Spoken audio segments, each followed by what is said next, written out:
I think Golden State's a legitimate sleeper. I think the Clippers, and I would flip that, and I would say I think the Clippers are. So That's there we go. That's why maybe we put them in both legit sleepers. I agree. All right, I'm open to that. We'll be nicer to them instead of being more rude to them. We'll put them on the higher tier that one of us considers instead of the lower tier. Give me the case for the Clippers being a legit sleeper. Fantastic coach who has specifically proven chops in playoff matches where he's making a series adjustments, right? He started some series slow, but he's the best at making mid-series adjustments. Ty Lue is integral to it. They also don't sleep on adding Jeff Van Gundy to the staff. He's been incredible for the Clippers. You bring in that is true. James Harden. You return Kawhi Leonard. Have you seen Kawhi's minutes recently? Playing 40 minutes on some nights. Yeah. He's averaging 38.7 minutes, something like that, over his last 5-10 games. He's the playoffs. There's not going to be any back-to-backs. I was going to say it that. Doesn't seem. I'm going to make my dog go nuts. It doesn't seem like he's sustained any setbacks. So if he's ready to go on every other or every third night during the playoffs, the way that defense has been, the way that they've played in half-court sets, the way that they've slowed down the pace, they have been what are they? One of the top 2 or 3 defensive teams for the bulk of the year. The way Norm Powell and Zubac are playing, this team is good. They have depth around it. I loved the trade deadline acquisition of Bogey Bogdanovic. I think getting Bog is a great bench scorer for them. So I think they have all of the pieces, some bench scoring, some bench playmaking, some star power, some interior, some perimeter, some defensive look, shooting, the combos of Amir Coffey, Norm Powell, Batum, Derek Jones Jr. They have a Kawhi. They have so many plethora of wings that if they get hot shooting, imagine if Derek Jones Jr. does what he did on Dallas last year and maybe Amir Coffey or one of them shoots like PJ Washington did, right? Then they're a legit sleeper. And James Harden's one of the best passers I've ever seen. So he will put that ball where it needs to be.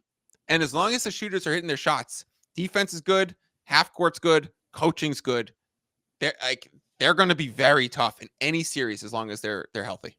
4th in defense, 11th in net, 19th in offense, but Kawhi will be, knock on wood again, but Kawhi will be available obviously in the playoffs more often because there are no back-to-backs. So and game slows down. So I'm sure if you did only half-court offense, they would be better because there's so much transition in the regular season. 20th in pace, which I actually like from a playoff perspective. Exactly. Because it tells me you can win in the half-court, you can win in the fourth quarter.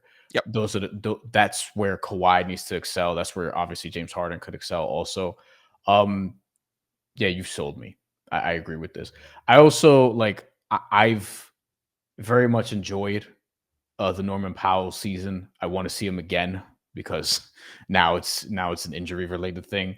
But I mean, one of the last games you saw him, he had 41 points. Granted, it was against Utah, but still, I think they're going to need that scoring punch. So we'll see how that sort of shakes out. But hopefully Bogdanovic is rejuvenated. He hasn't had the greatest season this year. It just wasn't a fit in Atlanta anymore. It was never a fit in Atlanta, but he's been good since he's been on the Clippers. Let me give you the Golden State case. Go for it. The case is really Jimmy Butler, but it's not just him, but it's what they've been able to do and how they've been able to play while he's there. I know they're not beating a ton of amazing teams. They'll have some better ones coming up before the end of the year. But Steph Curry has a little bit more of a freedom now. We've seen what Jimmy Butler could do in the playoffs. This year, he's more rested because he didn't really give a shit the first few months of the season. And defensively, he's not like the one-on-one defender that he used to be, because I mean, how could you be after all the injuries and also all the time? We're talking about this being his 14th season. But as a team defender and as somebody who's a weak side defender who could just blow up plays, he's still very good at that when he's committed, and he's been committed here. Defensively, I've always called him the NBA's Ed Reed because of how he can just play safety. And I think that element with him and Draymond Green in the playoffs could be special. I worry about what they're going to do at center. And some people have concerns about, okay, Jonathan Kuminga is about to come back. What's that going to look like? I actually think it could be very, very helpful I don't know what. Small balls. Yeah, I don't know what it's going to look like on the defensive end. Can you play Draymond 5, Kuminga 4, Butler 3, and go small ball? I think matchup wise, it's going to be a pain in the ass because they could do some things like that. Like I do wonder, okay, if we're pulling up the standings right now with Golden State, and they have some role players that I like them to make plays in a like. Could Brandon Podziemski have a playoff game where he's just making plays role player style in a timely fashion? Yes. Like you don't need 18, 10, and nothing like that. But could he make 2 threes with 3 minutes to go in the fourth quarter or something along those Some lines? Manu Ginobili type playoff impacts. You know what I mean? So So Golden State right now is up to 6th. I think when they got Jimmy, they were like 11th. I was about to say Jimmy Butler saved their season. That's what they were trying to do, and hat tip to them, it worked because I wasn't totally in on it on Jump Street, but I got to eat my words on that one. Their first round series right now would be the Lakers, which that's the one that I was going to go to, Brian.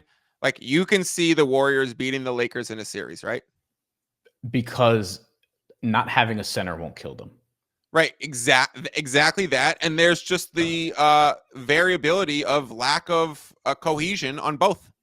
And so you might trust a coach like Steve Kerr to button up the cohesion, and a guy like Jimmy Butler, who's been in a lot of these situations, more so than heavy usage LeBron and Luka trying to figure it out, with a coach of JJ Redick, who's its first year trying to figure it out, with no center, with a little bit roster. They do have some roster holes, which they clearly tried to fill but couldn't. So I'd probably put Lakers in legit sleeper too.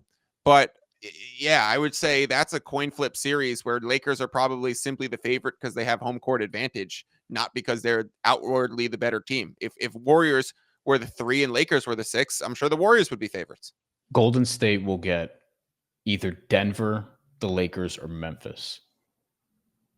Can you rank?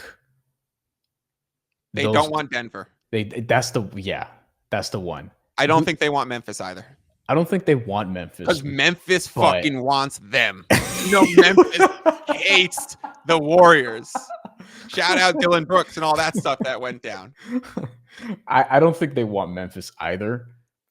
I do think they could win that series. I wouldn't favor them though. But the Lakers are the one that they would want. You think Lakers are legit sleepers, not legit contenders? They're not a legit contender. And I have a Lakers 40-1 ticket. That was my first bet of the offseason last June, right? Because I knew that they'd be around in the playoffs and that they're going to be dangerous to get through a few series, and that they had the chance of, I thought it was going to be, a Zach LaVine or De'Aaron Fox or Trae Young that they were going to target. I mean, if anyone out there thought it was going to be Luka Doncic, can you please tell me what stocks I should invest in? Who's going to win the title in 2029? Who's going to win the World Series in 2031? So I can get down on some futures already if you're that much of a savant. Also, please tell me what stocks. Exactly. Right now? Right. Who's the next company? Honestly. Where's the next Apple, please? Tell me if you knew that Luka was going to be traded, please let me know which penny stock is currently going to be the next Netflix. Oh my God. So I think Lakers are legit sleepers. I don't think they're a contender. It's too soon. How do you think they match up with Denver and Oklahoma City? Denver's the worst matchup for the Warriors. No, the Lakers. The Lakers, with Denver and Oklahoma City. Yes, the Lakers with Denver and Oklahoma City. Lakers want Denver. Before I toss them in the GC, they want Denver. Why do they want Denver? They don't have a center.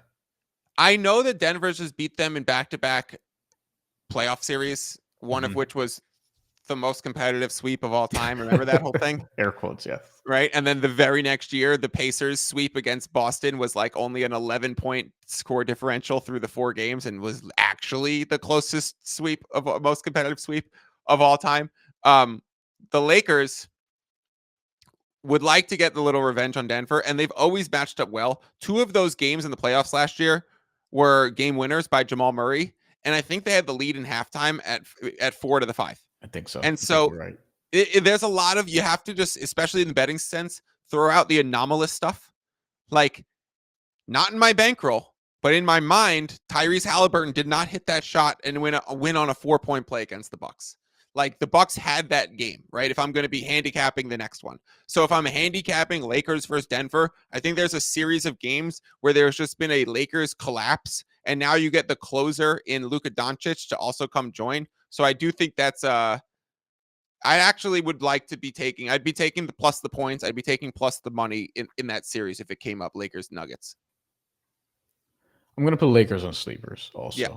I agree with that. It's tough also because I don't know what the groin injury for LeBron is gonna mean. They're reporting that it's not as bad as it was before, but also like he's 40, not 41 yet. 40. He's 40. Stop aging, my man. Yeah, no, he's still awesome, but yeah, I'll say the Lakers are. So your listeners know I have a girl dog named LeBron. Wow, I don't think I knew that.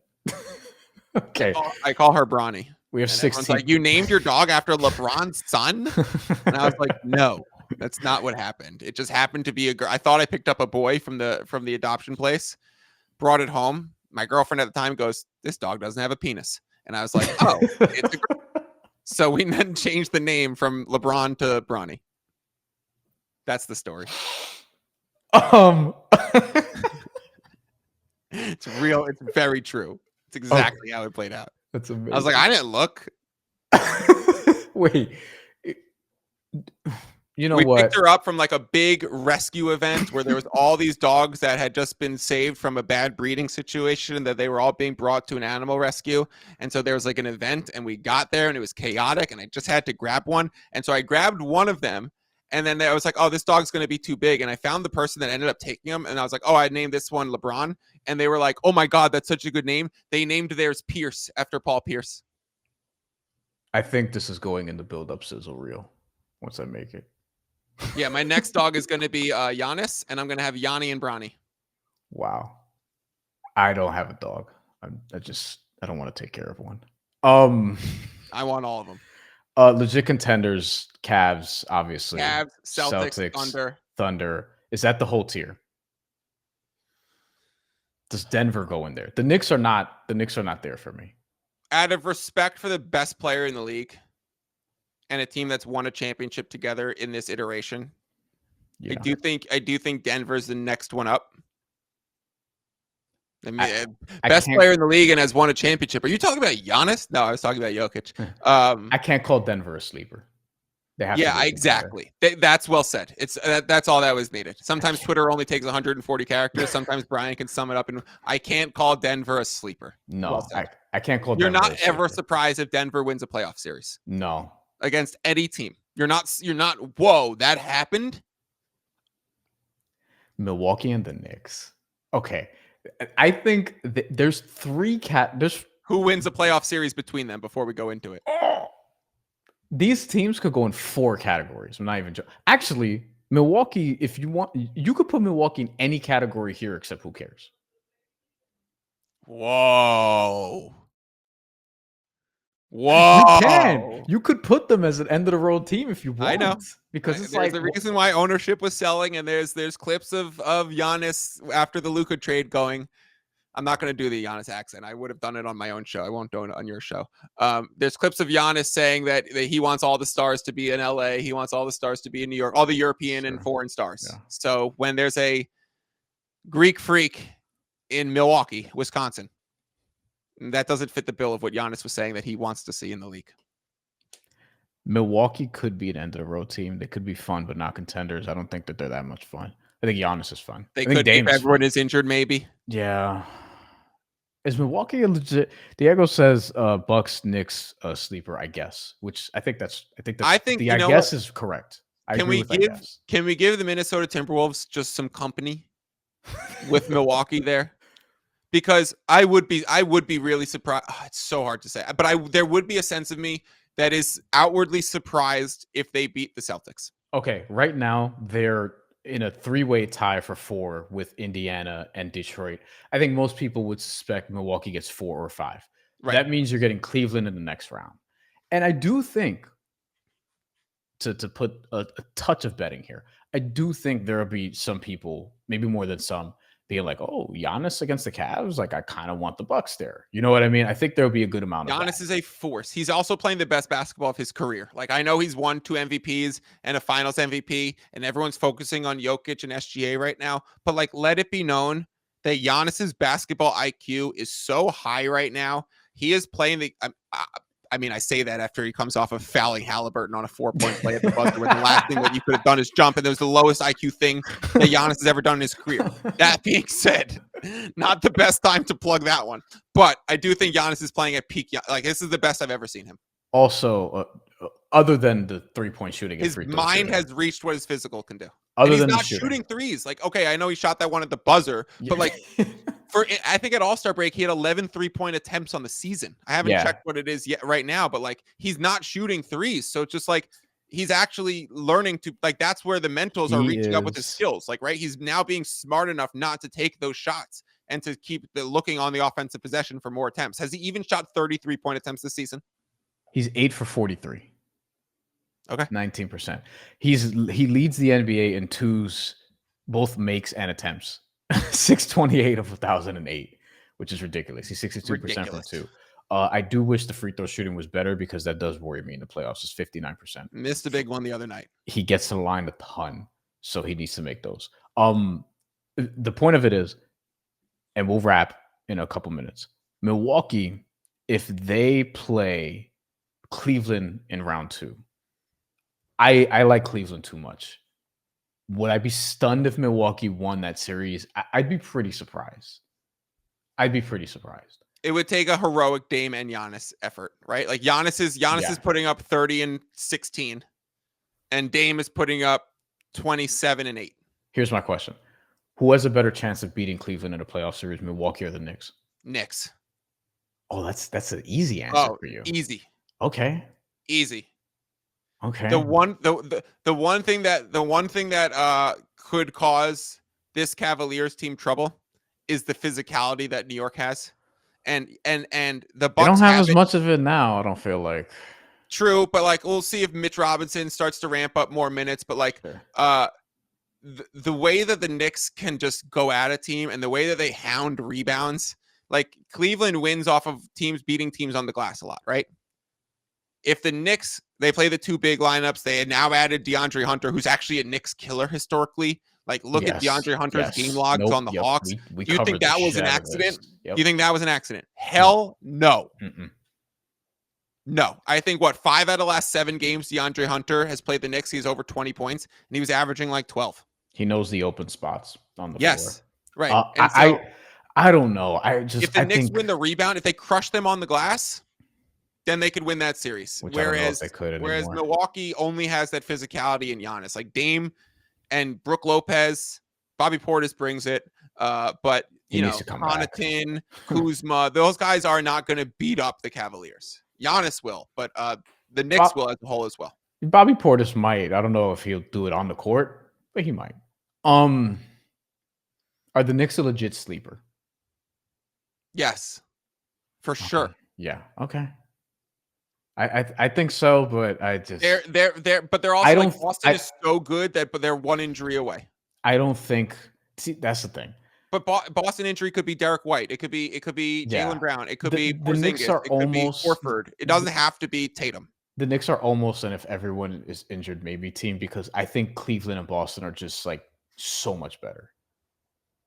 And in terms of a matchup problem for them, and this is coming from some, like, I think Jalen Brunson, I think the world of him. Karl-Anthony Towns has surprised me this year, but I'm still 1 foot in, one foot in, 1 foot out on Karl-Anthony Towns in terms of what he could do in a playoff series when it gets to round 2, because, like, is he going to be super reliable scoring the ball? Is he going to commit a stupid foul, which he tends to do in the playoffs? But I feel like the Knicks on a tier with Golden State, Lakers, Clippers, it kind of makes sense. I do think they're better than Milwaukee at this stage. If the Knicks were to play Milwaukee in a playoff series, which, look, that's not impossible. Like, if Milwaukee somehow falls to 6 and we get Knicks Bucks, I don't know how great the Knicks are going to feel about that. If there has to be one Eastern Conference sleeper, it's the Knicks. It's definitely the Knicks. Yep.